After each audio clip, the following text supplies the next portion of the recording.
Hey guys, it's Greg from East Coast Dice, and I'm going to talk to you about stringing a low pocket.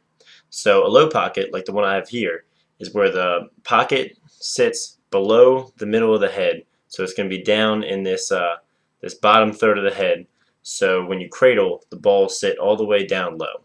Now there's a couple advantages of stringing a low pocket, and the one is when you go to cradle one-handed, the ball is going to shift all the way down and sit down in the bottom of the throat of the head, where the head's narrowest. So this is going to give you the most hold and the least chance of losing the ball when you're cradling one-handed and you take a check. Also, a low pocket generally will have less whip than a low pocket. So you're going to have a really smooth release with very little whip, so you're not going to have to worry about winging the ball over the field and having it throw right in the ground. So you can see a low pocket will generally have a very smooth, very crisp transition throughout the head, so it's not going to catch or anything or whip straight out. But there's also a couple disadvantages of low pockets, and one is they have a very, very long release. Since when you throw the ball, it has to come from all the way down here and get all the way out. When you throw it, it's going to take a lot longer to get out than a high pocket would, where it would just flick right out of the stick.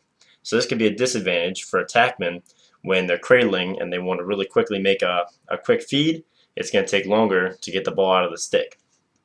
Also, like I said, as an advantage, low pockets generally have lower whip, but some players want more whip, so it's very hard to put more whip into a low pocket.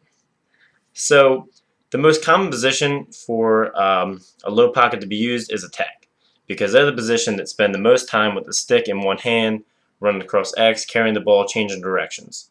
So since they spend the most time in one hand, you're going to want a pocket that's going to hug the ball when you're cradling one-handed and let the ball drop all the way down.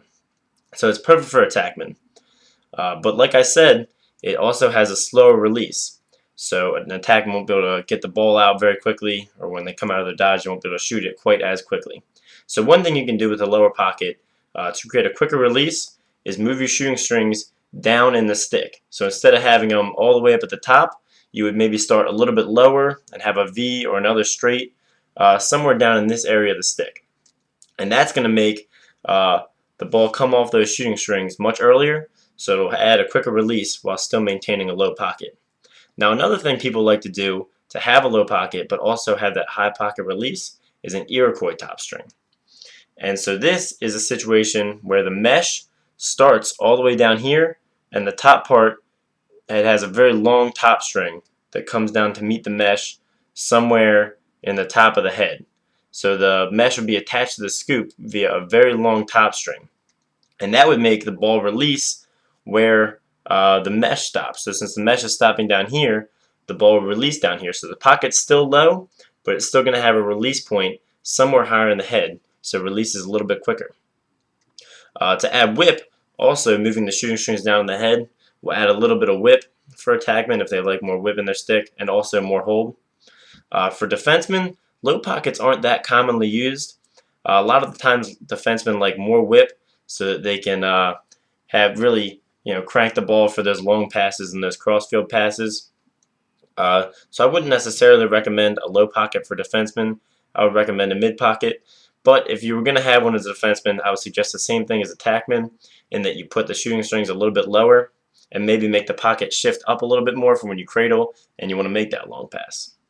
Midfielders, it's a little bit more common for midfielders to have a low pocket, because when they dodge, they have it right here in the box and they'll do a split dodge, and it's going to be upright a lot of the time.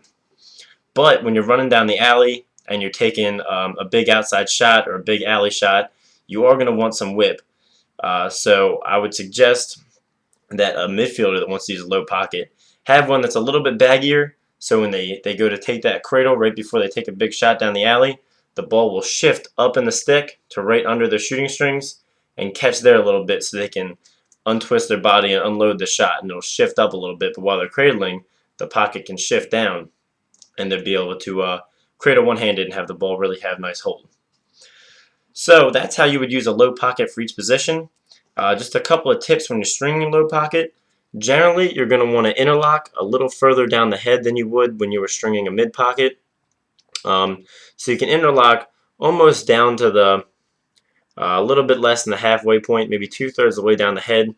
Then you want to have a couple double ups and a few singles. So you want to interlock the mesh tightly down to halfway down the head, and then bunch the mesh up a little bit so to create that pocket. For the bottom string, you want to make sure you don't have a really long bottom string and that your bottom string isn't what's creating your low pocket, because if it is, then it'll create inconsistencies. So you can see here the bottom string on this stick is very tight, and what creates the pocket are these mesh holes that are bunched up on the side. So that's very important. So you can see the difference between a low pocket and a mid pocket in these two heads. This one over here is a pocket pretty much in the middle of the head. You can see this one sits much lower. So that's how you want to string your low pocket, and depending on which position you play or how much whip you like or how quick you like your release, you may want to adjust it a little bit. So I want to thank you guys for watching. Make sure you subscribe to the Lacrosse Network for live streams, broadcasts, coverage on all kinds of lacrosse and highlights, and make sure to check out my channel, East Coast Eyes. Thanks for watching.